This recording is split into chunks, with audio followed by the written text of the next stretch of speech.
जब पड़ोसी के घर में आग लगती है तो धुआं सबसे पहले अपने आंगन में आता है। आज बांग्लादेश में फैली हिंसा और अराजकता ठीक उसी तरह भारत के दरवाजे तक पहुंच चुकी है और यही वजह है कि अब भारत सिर्फ देख नहीं रहा बल्कि जमीन पर बड़ी तैयारी कर रहा।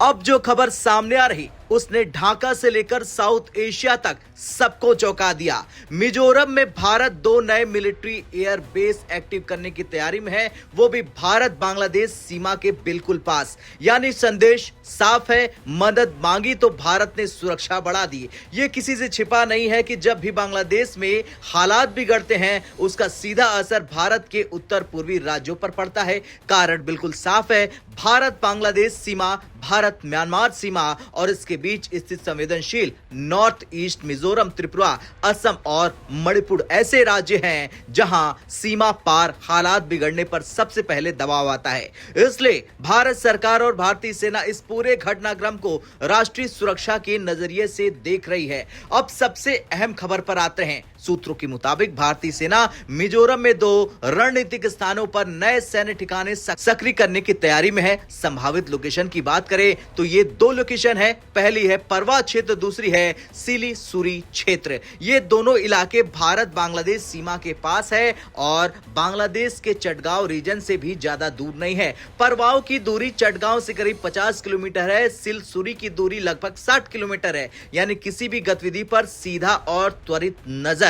इस पूरे प्लान का सबसे अहम हिस्सा है भू रणनीतिक स्थिति। जिस तरह भारत का सिलीगुड़ी कॉरिडोर भारत के लिए लाइफलाइन है, उसी तरह बांग्लादेश का भी एक बेहद संकरा और संवेदनशील इलाका है जिसे रणनीतिक हलकों में बांग्लादेश चिकन नेक कहा जाता है। भारत अब इसी संवेदनशील क्षेत्र के पास अपनी सैन्य मौजूदगी बढ़ाए जा रहा है। इसका मतलब साफ है, भारत अब उत्तर और दक्षिण दोनों दिशाओं से रणनीतिक संतुलन बना रहा है। अब अचानक फैसला क्यों आया? नहीं, यह अचानक फैसला नहीं है, ये कोई रातों रात लिया गया फैसला नहीं है। भारतीय सेना के वरिष्ठ अधिकारियों ने हाल ही में इन इलाकों का दौरा किया। उन्होंने भौगोलिक स्थिति, सड़क और लॉजिस्टिक, सैन्य तैनाती की संभावनाएं सबका बारीकी से अध्ययन किया। इसका सीधा संकेत है कि अब फैसला अंतिम चरण में है और जल्द ही किसी एक जगह को चुनकर स्थायी सैन्य ढांचा वहां खड़ा कर दिया जाएगा। यह नया बेस कोई मामूली बॉर्डर चेक पोस्ट नहीं है, सिर्फ निगरानी चौकी नहीं है, बल्कि पूरी तरह अत्याधुनिक multi dimensional full operational military base होगा।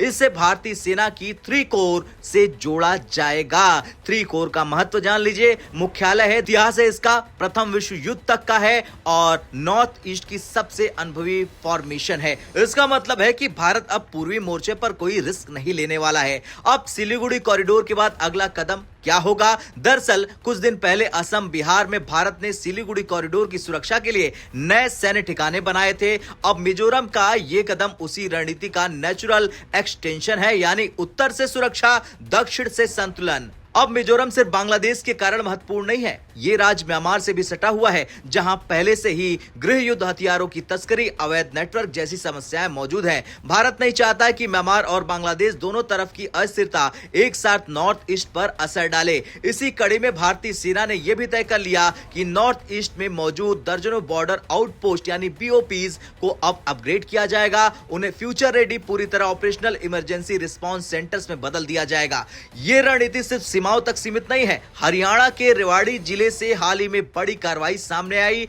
अवैध रूप से रह रहे क्योंकि वहां अवैध रूप से रह रहे बांग्लादेशी नागरिकों की पहचान हुई। कई हिरासत में लिए गए, दर्जनों पर केस दर्ज हुए। प्रक्रिया के तहत पहले पश्चिम बंगाल, फिर बीएसएफ की निगरानी में बांग्लादेश वापसी कराने की बात कही गई है, जो खबर में कहा गया है। यानी संदेश साफ है, अब अवैध घुसपैठ पर जीरो टॉलरेंस की नीति भारत अपना रहा है। खैर, आज की पूरी तस्वीर साफ है, बांग्लादेश में अशांति है, भारत पर संभावित असर धीरे धीरे दिख रहा है और भारत की प्रोएक्टिव रणनीति तैयार हो चुकी है। भारत ना तो घबराया है, ना ही उकसावे में आया है, बल्कि भारत समय रहते रणनीतिक तरीके से जमीन पर तैयारी कर चुका है। मदद की बात हुई तो भारत ने सुरक्षा बढ़ा दी। अब देखना यह होगा कि इस रणनीति का असर आने वाले दिनों में जमीन पर कैसे दिखता है।